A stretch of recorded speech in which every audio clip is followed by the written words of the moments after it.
What's on, ladies and gentlemen? My name's Ross, I like games, and today we need to talk about those September Evolution Cup tournaments. Because I've had a bunch of messages from people over the past few days basically going, Wossy, I tried getting into the September Evolution Cup. I couldn't get in. I couldn't get a ticket. They sold out instantly. This is rubbish. What do you think? And what I think is, yes, there are reasons for people to be a little bit sad at the moment, absolutely. But I don't think it is panic stations yet, far from it. And I'm sorry, I know like the trendy YouTube thing is for me to get really angry and call out the company in charge and say how rubbish they are and how they're not coping and how we as fans deserve better, and then give it some clickbait title like Bandai are failing us or this is unacceptable or something like that without actually telling you what the video's about. But basically, although there are legitimate concerns and legitimate reasons for people to be upset, I don't think it's something we need to get too angry about just yet. So, what has actually gone on and what is the complaint? Well, the complaint basically is that the September Evolution Cup tickets for it went up on sale and sold out basically instantly. Now, I heard some reports of people that tried at 1 minute past 9 because they went on sale at 9 o'clock and were unsuccessful. But I also heard that some people actually went there before 9 and it was actually still there. So some people got in a little bit early. Regardless, people were unable to get it. It sold out really quickly. For anyone that's wondering, for me, I was quite lucky because I saw the Facebook post saying, hey, they've gone on sale. And that was about 35 minutes after they went on sale in Europe. And I was able to get in. So I've got my ticket and life is good. And this time I made sure my wife's not working because I had to drop out of the last one, which was really sad. But never mind, ladies and gentlemen. Never mind. So yeah, people were unable to get in and people were very, very sad. So obviously this led to the usual thing of everybody being super angry because this isn't right and why would they do this and don't they care about us and all of that. And the answer essentially is nobody could have seen this coming. Like, remember, when Booster 1.0 and Booster 1.5 came out, we had a big issue with just getting stock. It was sold out everywhere. And what I told you at the time was this. It is unrealistic for Bandai to have predicted the amount of sales that they actually got. No company could have coped with this level of demand right out of the gate. Give them time and it will be okay. Because I had faith, which I know isn't trendy, but I did. And nowadays, I mean, I can easily pick up a booster box of those sets for like 70 quid. Over on all the Facebook groups, people are selling them generally for about 70 quid at the moment, bearing in mind that 24 packs at $3.99, I should be paying like 95 quid, so I can get these, I mean, yeah, at a significant discount. You know, you're saving like 25%, or actually just a little bit above, because stock is out there. It took a while. They had to catch up, but we've gotten to the point, at least in the UK, we have gotten to the point where product is readily available, and my local game stores just got boxes of 1.0 just sitting on the shelves, and the product is out there. And I hate to break it to you, ladies and gentlemen, but essentially what's happening with these webcam tournaments is exactly what happened with stock. Bandai could not realistically have predicted that they would be this popular this quickly. I mean, if we go to North America, for instance, what we basically got is 4 events, which all have a capacity of 256 players. So that's just over 1,000 slots. And we're talking about webcam tournaments for a fairly new TCG. Webcam tournaments are not as popular. People do not like them as much.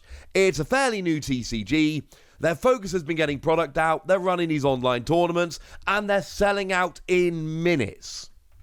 You don't expect a 256-person online tournament for a new card game to sell out in minutes. That is not realistic, ladies and gentlemen.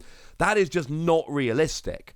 And essentially what's happened, just like with stock at the beginning of the game, is the Bandai have found themselves with online tournaments which are far too popular in a way that they could not realistically have predicted. So that's the problem. That's what's happened.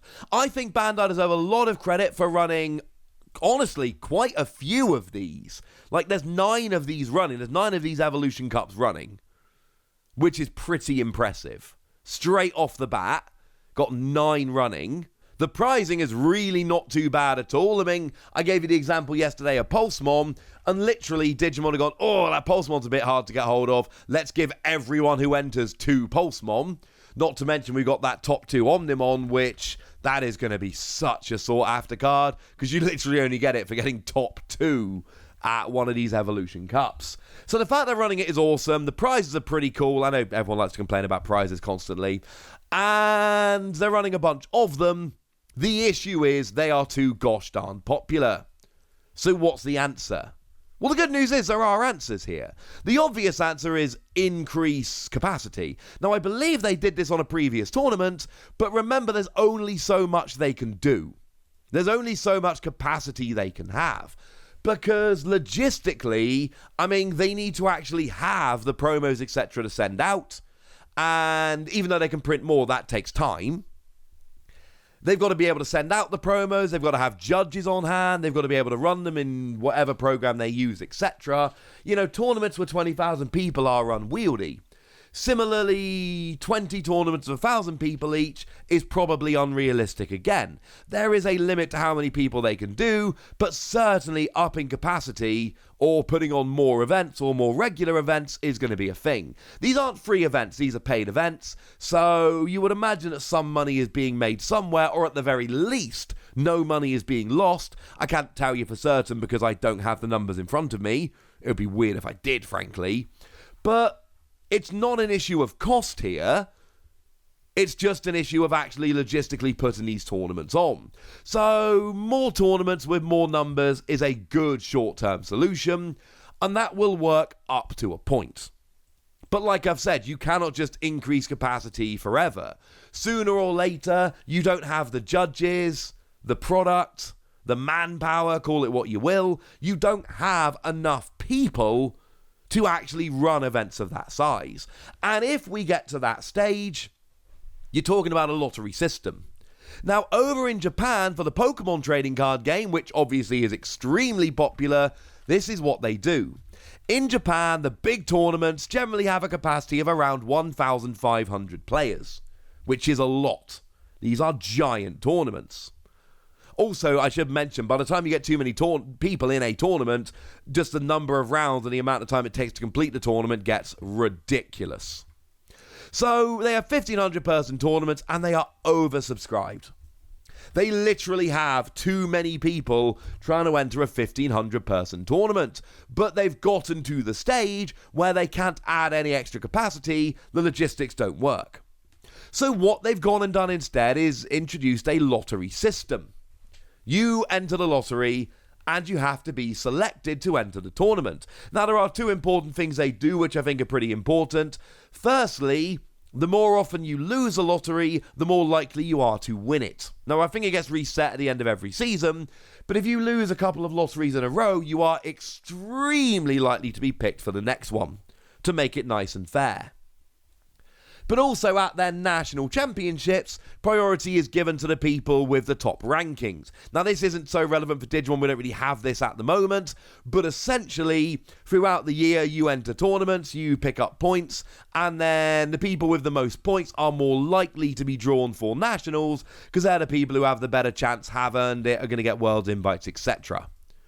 So I think a lottery system is where we go. Lottery system, of course, is also pretty important because it's pretty good for getting rid of bots because you have to actually be selected. It's not just who can do it quicker. But there's already a couple of things that Digimon have done to try and help. Now, I mentioned in the previous tournament, and I was gutted about this, I signed up to the tournament and my wife got called into work last minute. It happens. It sucked, but it happens. And Digimon have introduced a rule where you have to play 2 rounds to get your participation prizes. I have 2 young children. My wife got called into work. I did not enter the tournament just to get the participation prizes. I wanted to play, gosh darn it. I didn't get to play, and I lost my participation prizes.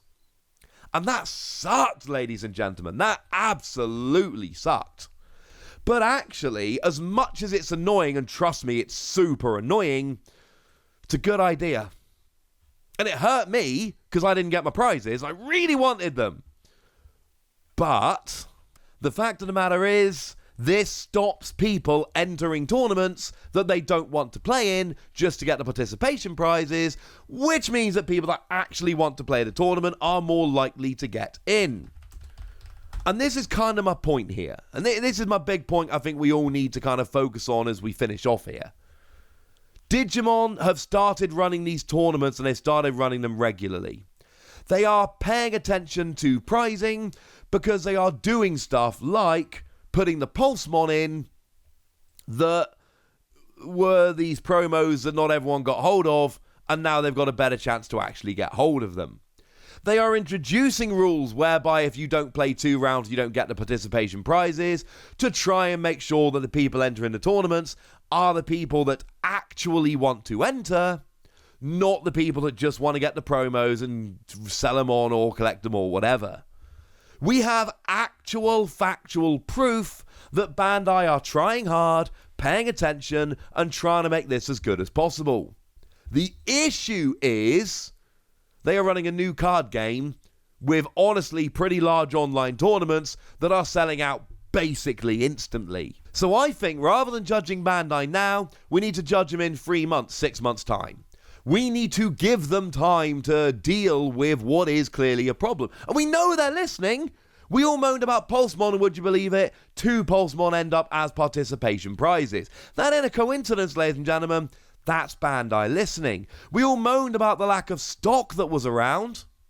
And now, would you believe it, things are significantly better. Yes, I understand not every single area of the world is perfectly fixed now, but I've told you that things are getting significantly better all over the place. And that's kind of my point. We know they're listening. We know they're taking action. So yes, obviously, if you're logging in at 9:01 on the day these tournament tickets go on sale and they're sold out, obviously that's a problem. But I've shown you examples of things that Digimon are doing to try and fix it, and I think it is absolutely fair to assume they're going to do stuff in the future. I think in the short term, we can expect more tournaments with larger capacity, and if it keeps going, we will probably end up in some kind of lottery system. That's my prediction, because that's what other card games do, and frankly, it works. But now, ladies and gentlemen, I want to hear from you guys. I want to know what you think. I want to know your opinions. I want to know basically anything you want to tell me. So go nuts in the comment section, would you? But be nice! And then make sure you like this video, subscribe to this channel, follow me on Twitter at TheWasi. That's where we talk Digimon and a whole bunch of other card games. And please do consider checking out patreon.com/PTCG Radio, where you can support the channel, get some bonus podcasts and all kinds of fun things. But by far the most important thing as always, look after yourselves till next time, would ya? Thank you very much for watching. My name's Ross, and you've been watching Wasi Plays.